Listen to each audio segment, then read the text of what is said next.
Right. Next topic human physiology చూద్దాం. Human ఫిజియాలజీని digestive system, respiration system, circulatory system, excretory system, endocrine system, nervous system, skeletal system and reproduction system ఇన్ని వస్తాయి.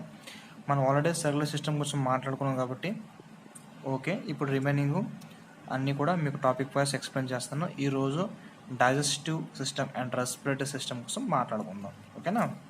Digestive human digestive system అనేది రెండు రకాలుగా అవుతుంది. ఒకటి ఎలిమెంటరీ క్యానల్, ఇంకోటి డైజెస్టివ్ గ్లాండ్ ద్వారా. ఎలిమెంటరీ క్యానల్ చూద్దాం భాగాలు ఏంటో అంటే. ఎలిమెంటరీ క్యానల్ అంటే పార్ట్స్ చూద్దాం.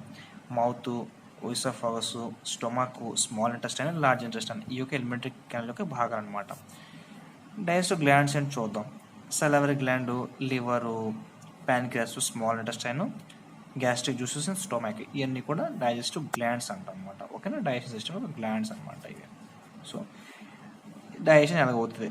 Digestion initial started at mouth. మనకి నోట్లోనే డైజెషన్ అనేది మొదలైపోతుంది of carbohydrates by help of salivary amylase. మనం నోట్లోనే ఎప్పుడైతే పదార్థం తీసుకొని దాన్ని చూయింగ్ చేస్తున్నట్టు నవ్వుతూ ఉంటామో అప్పుడు కార్బన్ పదార్థం అనేది నోట్లోనే దాన్ని డైజెస్ట్ కార్బన్ పదార్థం నోట్లోనే డైజెస్ట్ స్టార్ట్ అయిపోద్దండి. డ్యూటీ సెలైవరీ ఎమ్ఎల్ఏస్ అనేది ఎంజైమ్ దాన్ని అక్కడే అరిగించడం మొదలు పెడుతుంది అనమాట. సో కార్బోహైడ్రేట్స్ అనేది మనకి నోట్లోనే డైజెషన్ స్టార్ట్ అయిపోద్ది అనమాట. ఓకేనా. పార్ట్స్ ఆఫ్ డైజెషన్ ప్రాసెస్ అంటే ఏంటో మనం చూద్దాం. ఓకేనా. ఇక్కడ సలైవరీ గ్లాండ్ మనకి ఏం రిలీజ్ చేస్తుంది? ఎంజైమ్స్ రిలీజ్ చేస్తుంది. గుర్తుంచుకోండి, ఏదైనా సరే మనకి డైజెషన్కి సంబంధించిన ఏదైనా సరే గ్లాండ్స్ అనేవి మనకి ఎంజైమ్స్ రిలీజ్ చేస్తుంది. ఏంటి రిలీజ్ చేస్తుంది? ఎంజైమ్స్ని రిలీజ్ చేస్తుంది. ఓకేనా. So parts of digestion process చూద్దాం. ఫస్ట్ ఇంజెక్షన్ అంటే మనం కురుకుతాం కదా, కట్ చేస్తాం, దాన్ని ఇంజెక్షన్ అంటాం. డైజెషన్ నవ్వులుతాం కదా, దాన్ని కాకర నవ్వులుతాం కదా, దాన్ని డైజెషన్ అంటాం. ఓకేనా. అబ్జార్ప్షన్ మింగేస్తాం కదా, మింగి యొక్క పొట్టలోకి వెళ్తుంది కదా, దాన్ని పొట్ట అబ్జర్వ్ చేసుకుంటుంది కదా, అంటే మన పొట్టలో ఉన్న కెమికల్స్ అన్ని అబ్జర్వ్ చేసుకుంటాయి కదా, దాన్ని అబ్జార్ప్షన్ అంటాం. ఆర్ ఎసిమ్యులేషన్ కూడా అనొచ్చు. ఏమనొచ్చు? ఎసిమ్యులేషన్ కూడా అనొచ్చు. ఓకే. నెక్స్ట్ దాన్ని దాన్ని ఆఫ్టర్ ఫుడ్ అంతా డైజెస్ట్ అయిపోయిన తర్వాత వేస్ట్ అన్ని కూడా మనం బాడీ నుంచి ఎక్స్ట్రాక్ట్ చేస్తాం కదా మార్నింగ్ టూల్స్ రూపంలోని, దాన్ని ఎజెక్షన్ అంటాం. ఓకేనా. So 4 parts: ingestion, digestion, absorption, egestion అనమాట. అబ్జార్ప్షన్ కొన్నిసార్లు అసిమిలేషన్ కూడా అంటారు. ఓకేనా. కన్ఫ్యూజ్ అవ్వకూడదు. Oesophagus held food to send in stomach. Oesophagus దేనికి ఉంది? ఫుడ్ని స్టొమాక్లోకి పంపడానికి అదొక నాళి అనమాట, ఒక విధమైన ఛానల్ అనమాట. ఓకేనా. ఈ ఓయిసోఫాగస్ అనేది ఫుడ్ పైప్ అంటాం దీన్ని. ఇది తిన్న ఫుడ్ని స్టొమాక్లోకి సెండ్ చేస్తాం అనమాట, అంటే పొట్టలోకి పంపిస్తాం అనమాట. ఓకేనా. In stomach protein are starter digestion. పొట్టలో మనకి మోస్ట్ ప్రోటీన్స్ అనేవి డైజెషన్ స్టార్ట్ అయిపోతుంది. ఏమవుతుంది? పొట్టలోని మోస్ట్లీ డైజెస్టివ్ పదార్థం ఏంటి? ప్రోటీన్ అనమాట. ఓకేనా. తర్వాత ప్యాన్క్రియాస్ ఎంజైమ్స్ రిలీజ్ చేస్తుంది అనమాట. ఓకేనా. ఫర్ ప్రోటీన్ కోసం కూడా రిలీజ్ చేస్తుంది, కార్బోహైడ్రేట్ కోసం రిలీజ్ చేస్తుంది, ఫ్యాట్ కోసం రిలీజ్ చేస్తుంది. అదేంటి? కార్బోహైడ్రేట్స్ నోట్లోనే కదా స్టార్ట్ అయిపోయింది డైజెషన్ అనుకుంటే చూడండి, అన్నీ మొత్తం అయిపోదు, సమ్ ఆఫ్ ది పార్ట్ మిగిలిపోద్ది. కాబట్టి రిమైనింగ్ అయినా మిగిలిపోతే అది ప్యాన్క్రియాస్ ద్వారా డైజెషన్ అయిపోద్ది అనమాట. ఓకేనా. అది కూడా కొన్ని ఎంజైమ్స్ రిలీజ్ చేసి రిమైనింగ్ ఏమైనా మిగిలిపోతే దాన్ని కూడా డైజెస్ట్ చేసే విధంగా హెల్ప్ చేస్తుంది. Liver digest only fat. Liver మనకి ఫ్యాట్ని మాత్రం, అంటే కొవ్వుని మాత్రమే డైజెస్ట్ చేస్తుంది అనమాట. Largest gland in our body, మన బాడీలో ఉన్న అతిపెద్ద గ్లాండ్ అంటే లివరే అండి. ఓకేనా. It is called generated in the human body అనమాట. ఏకైక మన బాడీలో ఏ పదార్థం అంటే రీజనరేటివ్ అయ్యే పదార్థం, అయ్యే పదార్థం అనుకోదు, ఆర్గన్ మన బాడీలో లివర్ మాత్రమే. లివర్ ఒక్కటే రిజనరేట్ అవుతుంది అనమాట. బల్లికి తోక కట్టయితే కొత్త తోక వచ్చేస్తుంది. మనకి అలాగే లివర్ కానీ డ్యామేజ్ అయింది దానికి వచ్చిన భాగమైనా దాన్ని కట్ చేసి తీసేస్తారు, లివర్ మళ్ళీ ఒరిజినల్ షేప్కి డెవలప్ అయిపోతుంది. లివర్లో ఉండే సెల్ని హెపాటిక్ సెల్ అంటాం. ఏమంటాం? హెపాటిక్ సెల్ అంటాం. బిల్వరిన్ అండ్ బిల్బరిన్ అంటారు. బిల్బరిన్ అండ్ బిల్బరిన్ చెప్పి రెండు ఉంటాయి లోపట. ఆ రెండు పార్ట్స్ ఆఫ్ ది లివర్ మనకి బైల్ జ్యూస్ అనేది ప్రొడ్యూస్ చేస్తుంది. బైల్ జ్యూస్ అంటే ఏంటి? ఈ బైల్ జ్యూస్ చాలా ఇంపార్టెంట్ అనమాట. ఈ బైల్ జ్యూస్ ద్వారానే మనకి కెమికల్స్ అనేవి ఫామ్ అయ్యి మనకి డైజెషన్కి ఉపయోగపడుతుంది అనమాట. సో లివర్లోనే బిల్వరిన్ అండ్ బిల్బరిన్ రెండు ఉంటాయి. ఈ రెండు కూడా బైల్ జ్యూస్ ఫామ్ చేసి ఆ ఫామ్ అయిన బైల్ జ్యూస్ని ఎక్కడ పెట్టుకోవాలి? సో దాన్ని గాల్ బ్లాడర్లో స్టోర్ చేస్తుంది. ఎక్కడ స్టోర్ చేస్తుంది? గాల్ బ్లాడర్లో స్టోర్ చేస్తుంది అనమాట. ఓకేనా. ఇప్పుడు స్మాల్ ఇంటెస్టైన్ మనకి protein, carbohydrates, fats and nutritions అన్ని డైజెస్ట్ అయిపోతాయి. రిమైనింగ్ అన్ని డైజెస్ట్ అయిపోతాయి, అంటే మిగిలిన ఏమైనా ఉంటే అన్ని డైజెస్ట్ అవుతాయి అనమాట. ఓకేనా. సో ఇదే టూత్ పళ్ళు ఏం చేస్తాయి మనకి, పంటే use to cut the food, అంతే కదా, ఫుడ్ని కట్ చేయడానికి మనకి మనం మింగలేం కదా, కట్ చేయడానికి యూజ్ అవుతుంది అనమాట. So cut food and chewing అనమాట నవ్వడానికి. టీస్ ఇన్ నంబర్, ఇదేంటి మనకి ఓరల్ ఫార్ములా ఫర్ ఎవరికి, oral cavity parts for the ఒక male adult, male or female adults అనమాట, మేల్ ఫీమేల్ అడల్ట్స్ అనమాట. 2 1 2 3 2 1 2 3 అని పెట్టుకోవాలి. 2 అంటే ఇన్సిజర్స్, 1 అంటే కెనైన్స్, 2 అంటే ప్రీమోలర్స్, లాస్ట్ 3 అంటే మోలర్స్ అనమాట. దీన్ని ఈచ్ అండ్ ఇండివిజువల్గా 4 డివైడ్ చేస్తే మనకి 32 పళ్ళు వచ్చేస్తాయండి. 4 2 8, 4 1 4, 4 2 8, 4 12, అన్ని కలుపుకుంటే మనకి 32 వచ్చేస్తుంది అనమాట, అలాగనమాట. ఓకేనా, ఇది డెంటల్ క్యావిటీ ఫార్ములా అనమాట. ఓకేనా, థర్డ్ మోలార్ మనకి చూడ 3 మోలార్స్ ఉన్నాయి, 2 మోలార్స్ 3 ఉన్నాయి. అందులో థర్డ్ మోలార్ని మనం విజ్డమ్ టీత్ అంటాం. ఏమంటాం, విజ్డమ్ టీత్ అంటాం. ఓకేనా, చిన్నపిల్లల్లోనే మనకి ఓరల్ క్యావిటీ ఫార్మ్ నుంచి 2102. ఓకేనా, అందులో ప్రీ మోలార్స్ ఉండవండి. 2102 ఉంటే 2 మోలార్స్ మాత్రమే వస్తాయి, తర్వాత pre molars and wisdom teeth తర్వాత వస్తుంది అనమాట. కొంతమంది విజ్డమ్ టీత్ రాకుండా కూడా ఉండిపోతాయి. సో దానివల్ల పెద్దగా మనకి ప్రాబ్లం ఏం లేదు. సో మనకి తినొచ్చు, ప్రాబ్లం లేదు, ఈజీగా మన పళ్ళు సపోర్ట్ చేస్తాం అనమాట. ఓకేనా, ఫేరింగ్స్ అనే పార్ట్ ఉంటుందంటే మనకి గొంతుకులోని, that is a common point between food pipe and respiration pipe అంటాం. అంటే డైజెస్టివ్ సిస్టమ్కి రెస్పిరేషన్కి కామన్ పాయింట్ ఫేరింగ్స్ అనమాట. ఓకేనా, టంగ్ ఒరిజినేట్ ఫ్రమ్ ది ఫెర్నిలం, ఎక్కడి నుంచి, ఫెర్నిలం నుంచి టంగ్ ఒరిజినేట్ అవుతుంది అనమాట.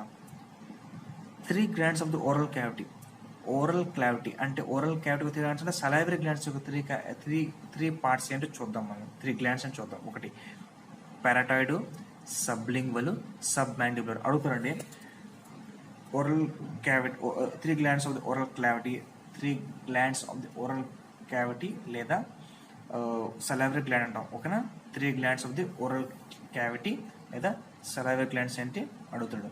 So parotid, sublingual, submandibular అనమాట. ఏంటంటే 3 ఉంటాయి. స్టొమక్ కెపాసిటీ 1.5 లీటర్ అంటే 1.5 litre stomach capacity. Broadest part elementary and అతిపెద్ద బ్రాడ్ అంటే ఎత్తు విశాలమైన పార్ట్ మనకి స్టొమక్ అండి. ఓకేనా, ఎలిమెంటరీ క్యాండ్లో అతి బ్రాడెస్ట్ పార్ట్ స్టొమక్. స్టొమక్ మనకి హెచ్సిఎల్ రిలీజ్ చేస్తుంది, హైడ్రోక్లోరిక్ యాసిడ్ని. ఎందుకు హైడ్రోక్లోరిక్ యాసిడ్, ఏమైనా బ్యాక్టీరియా కానీ మన తిన్న ఫుడ్లో ఉంటే దాన్ని ఈ హెచ్సిఎల్ చంపేస్తుంది. దాంతోపాటు పెప్సిన్ అనే ఎంజైమ్ని రిలీజ్ చేస్తుంది. ఈ పెప్సిన్ అనే ఎంజైమ్ ఎందుకు మీకు చెప్పాను కదా, పొట్ట అనేది మనకి ప్రోటీన్ డైజెస్ట్ చేస్తున్నా, ఆ ప్రోటీన్ డైజెషన్కి పెప్సిన్ అనే ఎంజైమ్ ఖచ్చితంగా ఉండాలి, టు డైజెస్ట్ ప్రోటీన్ అనమాట. ఓకేనా, ఇంకొకటి పాయింట్ చూద్దాం, రీకడ్జెషన్ ఏంటంటే ఆవు ఏంటంటే చక్క గడ్డి మేసేస్తుంది. గడ్డి మేసిన తర్వాత కొంత చాలా గడ్డిని అది పూర్తిగా నవలకుండానే పొట్టలోకి తీసుకుంటుంది. సో దానికి డైజెషన్ కోసం కొంచెం ఇబ్బంది పడుతుంది. సో అందుకని అది ఏం చేస్తుందంటే రీకడ్జెషన్ అనమాట. తిన్న ఆహారాన్ని మళ్ళీ నోట్లోకి బయటికి లాక్కొని దాన్ని బాగా నవ్వులి మళ్ళీ మిగుతూ ఉంటుంది. అందుగురించి ఆవులు చపామని నవ్వులుతూ ఉంటాయి. కారణం ఏంటంటే రీకడ్జెషన్ ద్వారా అనమాట. రీటింగ్ ఆఫ్ ది ఫుడ్ అంటాం. ఓకేనా, ఓకే. ఇప్పుడు స్మాల్ ఇంటెస్టైన్ చదువుదాం. స్మాల్ ఇంటెస్టైన్ 3 పార్ట్స్ ఉంటాయి, అంటే డ్యూడేనియం, జిజోనియం, ఇసూజియం అంటాం. ఓకేనా, longest part of the elementary canal 20 feets ఉంటాయండి లెంత్ ఉంది. అంటే 20 ఫీట్స్.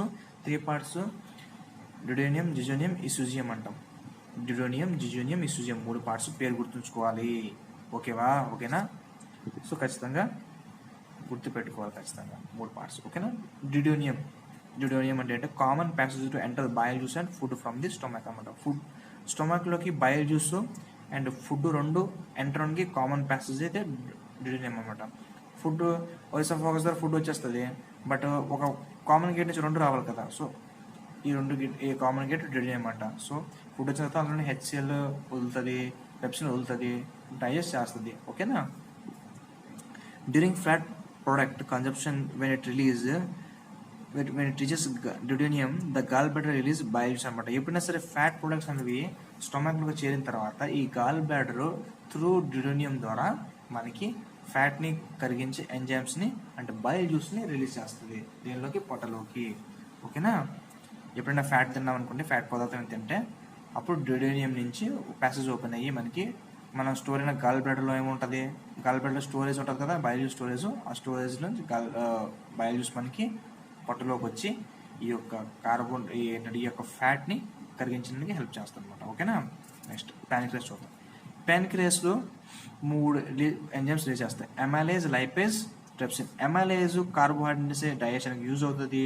ఆల్రెడీ మౌత్ నుండి సలైవరీ అమైలేజ్ అంతా కొంత డైజెస్ట్ చేసేస్తుంది, రిమైనింగ్ అన్న మిగిలిపోతే ఆ మిగతాన్ని ఈ అమైలేజ్ దాన్ని అరిగించేస్తుంది. తర్వాత లైపేజ్ మనకి లివర్ నుంచి ఆల్రెడీ బయో జ్యూస్ రిలీజ్ అయ్యి ఫ్యాట్ని కరిగిస్తుంది, అయినా మిగిలిపోతే ఈ లైపేజ్ దాన్ని కరిగించేస్తుంది. ప్యాంక్రియాస్ రిలీజ్ అయిన లైపేజ్ మిగతా మిగిలిపోతే దాన్ని ఫినిష్ చేస్తుంది. ట్రిప్సిన్ మనకి పొట్టలో ఉన్న పెప్సిన్ ఫ్యాట్ని ప్రోటీన్స్ని డైజెస్ట్ చేస్తుంది. మిగిలిపోయిన ఏమిదాన్ని ఈ ట్రిప్సిన్ దేని రిలీజ్ అవుతుంది, ప్యాంక్రియాస్ రిలీజ్ అయిన ట్రిప్సిన్ మిగిలిన దాన్ని డిజాల్వ్ చేస్తుంది అనమాట. అర్థమైంది కదా. సో ప్యాంక్రియాస్ ఈ మూడింటిని అడిషనల్గా హెల్ప్ చేయడానికి రిలీజ్ చేస్తుంది. Digestive food and send to duodenum and pancreas carry alkali to dilute HCl stomach to decrease the pH value. pH value is 1.5 in stomach అనమాట. ఓకేనా. ఎప్పుడైతే ఫుడ్ డైజెస్ట్ అవుతుందో దాని తర్వాత మనకి అంటే మనకి ఫుడ్ డైజెస్ట్ అయిన తర్వాత ఇంకా మనకి స్ట్రాంగ్ యాసిడిక్ వాల్యూస్ అనేది అవసరం లేదు. అప్పుడు దాన్ని pH వాల్యూ అనేది మనకి డిక్రీజ్ చేయడానికి ప్యాన్క్రియాస్ అండ్ డ్యూడినం ప్యాన్క్రియాస్ నుంచి కొన్ని కెమికల్స్ అండ్ త్రూ లివర్ నుంచి కొన్ని కెమికల్స్ బై డ్యూడినం ద్వారా అండ్ ప్యాన్క్రియాస్ నుంచి కొన్ని కెమికల్స్ ఆల్కలీ కెమికల్స్ అనేవి మనకి pH వాల్యూని డిలీట్ చేస్తాయి అనమాట. ఎందుకంటే ఇంకా మనకి కాన్సన్ట్రేషన్ ఆఫ్ యాసిడ్ అవసరం లేదు. ఓవర్ కాన్సన్ట్రేషన్ అయితే మళ్ళీ అది యాసిడిక్గా మారే ఛాన్స్ ఉన్నాయి. సో దాని ద్వారా మనకి ఫుడ్లో డైజెస్ట్ అయిపోయింది కాబట్టి ఇంకా అంత కాన్సన్ట్రేటెడ్ యాసిడ్ అవసరం లేదు కాబట్టి దాన్ని డైవర్ట్ చేయడం జరుగుతుంది అనమాట. సో అంత ఇంపార్టెంట్ పాయింట్ కాదు, బస్ రాసాను అంతే. Next HCl in stomach. HCl పని ఏంటి? Killing bacteria. మనం తిన్న ప్రోటీన్ని పెప్సిజిన్ తెలుసు కదా, పెప్సిజిన్ డైజెస్ట్ చేస్తుంది. సో పెప్సిన్ డైజెస్ట్ చేస్తుంది. పెప్సిన్ని ఫస్ట్ పెప్సిజిన్ అనే పదార్థం వస్తుందండి. యాక్చువల్గా పెప్సిన్ అనేది కెమికల్ రిలీజ్ అవుతుంది, కానీ పెప్సిన్గా కన్వర్ట్ అవ్వాలంటే ఖచ్చితంగా హెచ్సిల్ ఉండాలండి. అర్థమైంది కదా. మనకి పెప్సిన్ ఉంటుంది, ఆ పెప్సిన్ ఫామ్ అవ్వాలంటే పెప్సిజిన్ కావాలి. ఆ పెప్సిన్గా మారాలంటే ఖచ్చితంగా హైడ్రోక్లోరిక్ యాసిడ్ ఉండాలి. సో ఈ హైడ్రోక్లోరిక్ యాసిడ్ పెప్సిన్ కన్వర్ట్ చేయడానికి యూజ్ అవుతుంది, కిల్లింగ్ బ్యాక్టీరియా యూజ్ అయిపోతుంది. అండ్ ప్రొటెక్ట్ ద వాల్స్ ఉంటాయి కదా, స్టొమక్ వాల్స్ని, దాన్ని హై కాన్సన్ట్రేషన్ కెమికల్స్ నుంచి ఈ హెచ్సిల్ అనేది స్టొమక్ వాల్స్ని ప్రొటెక్ట్ చేస్తుంది అనమాట. ఓకేనా. ఇది ఒకటి ఫంక్షన్.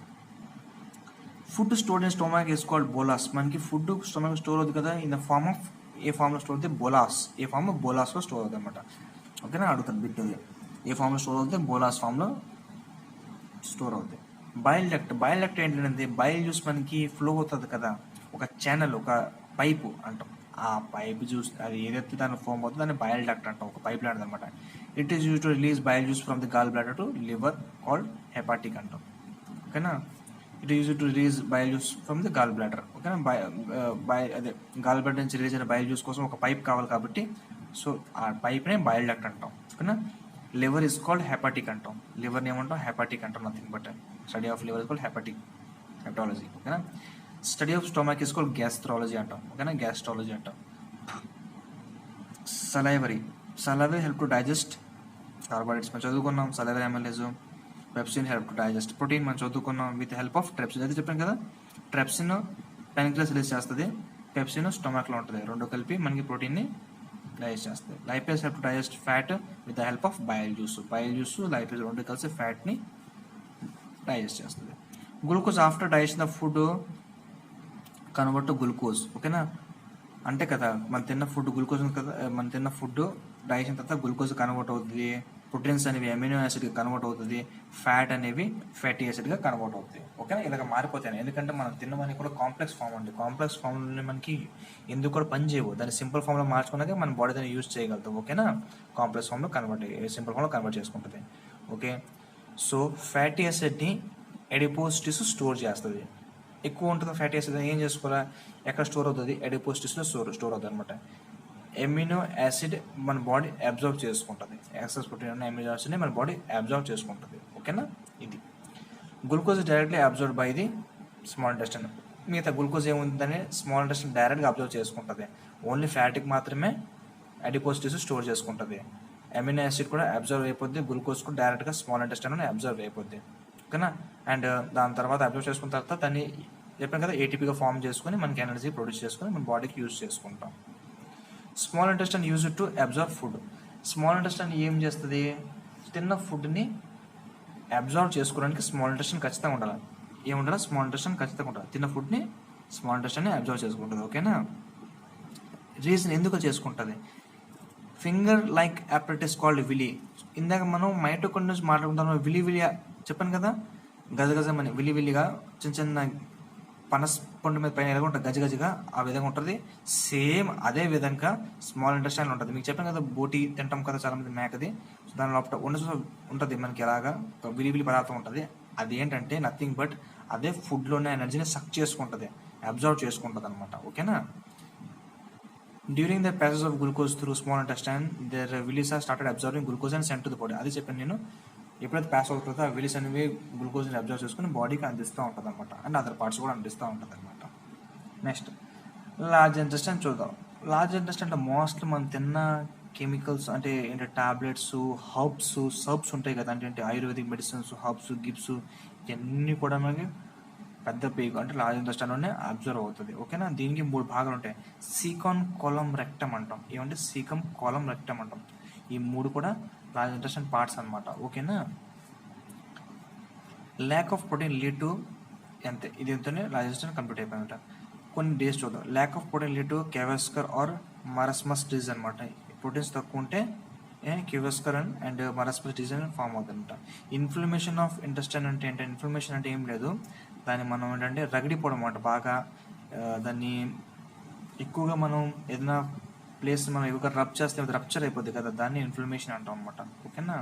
సో అది ఇన్ఫ్లమేషన్ నథింగ్ బట్ ఏంటంటే కొంచెం పెయిన్ రావడం అండ్ అది బాగా కందిపోవడం, సింపుల్ చెప్పినట్టు కందిపోవడం అనమాట. సో అది ఎందుకు చెప్పానంటే, ఈ జాండిస్లోనే మనకి లివరు ఇన్ఫ్లమేషన్ గురవుతుంది అనమాట, అంటే కందిపోతుంది బాగా. అందువల్ల ఏమవుతుందంటే, మనం చెప్పాం కదా బిలివరిన్ 2 ఉంటాయి. ఆ 2 కూడా మనకి బైల్స్ గాల్ బ్లడ్ స్టోర్ చేస్తే అప్పుడు ఏమవుతుందంటే ఈ బైల్ పిగ్మెంట్ అనేది డైరెక్ట్గా బ్లడ్లో కలిసిపోతుంది. అందువల్ల మన యూరిన్ అనేది ఎల్లోయిష్గా పడుతూ ఉంటుంది. ఎందుకంటే కిడ్నీ ఫిల్టర్ చేసినప్పుడు ఆ పిగ్మెంట్ని బయట లాగాలి కదా, సో అప్పుడు యూరిన్ అనేది ఎల్లోయిష్గా పడుతూ ఉంటుంది అనమాట. అర్థమైంది కదా? సో ఎప్పుడైతే లివర్ అనేది మనకి ఇన్ఫెక్షన్ అవుతుందో, సో బైల్ పిగ్మెంట్ అనేది బ్లడ్లో కలిసిపోయి మనకి యూరిన్ అనేది మనకి ఎల్లోయిష్గా పడుతూ ఉంటుంది అనమాట. ఓకేనా? వామిటింగ్ అంటే నథింగ్ బట్ తెలుసు కదా మనకి, ఎజెక్ట్ చేయడం, కడుపున చేయడం సరే తిన్నది ఎజెక్ట్ చేయడం. సో వామిటింగ్ అంటే అదే మీనింగ్. ఇది కూడా ఒక విధమైన డిసీజ్ మాట్లాడుకోవచ్చు. Over formation of HCl over formation అయితే రీగైజేషన్ అవుతుంది అనమాట. అంటే ఆవుల్లోనే అదే జరుగుతుంది. మనకి జరిగితే అది అన్యూజువల్, ఆవులకు జరిగితే యూజువల్ అనమాట. ఆవులకి యూజువల్గానే ఓవర్ హెచ్సిఎల్ ఫార్మేషన్ రీగైజేషన్ జరుగుతూ ఉంటుంది. రీగైజేషన్ అంటే తిన్న ఫుడ్ని నోట్లో నుంచి కసకస నవ్వడం, కడుపులోకి వెళ్ళిన ఫుడ్ మళ్ళీ బయట లాక్కొని నోట్లో నవ్వడం. అది ఆవులకి సాధ్యం, మనకి సాధ్యం కాదు. మన వాళ్ళు నవ్వులేస్తారు, బట్ అది అన్యూజువల్. ఆవులు చేస్తే అది యూజువల్ అనమాట. వాళ్ళకి ఆ సిస్టమ్ అలా డిజైన్ అయింది. నెక్స్ట్ రెస్పిరేటరీ సిస్టమ్ చూద్దాం. నెక్స్ట్ పార్ట్లో మీకు రెస్పిరేటరీ సిస్టమ్ ఎక్స్ప్లెయిన్ చేస్తాను. సో ఈ టాపిక్ ఇక్కడితోనే ఓవర్.